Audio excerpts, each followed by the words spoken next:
আসলে ভাই এই দেশে দালালি যদি করতে পারেন আপনি এবং যদি চামচামি করতে পারেন তাইলে অল্প দিনে আপনি অনেক কিছু হতে পারবেন। আঙ্গুল ফুলে কলা গাছ হতে বেশি দিন সময় লাগবে না।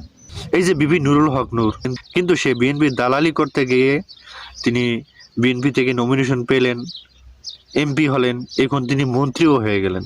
তাইলে এই যে দালালি করা ছাড়া এদেশে কেউ কিছু করতে পারে না। অধিকাংশ মানুষ এই দালালি করার কারণে অনেক কিছু করেছে, আঙ্গুল ফুলে কলা গাছ হয়েছে।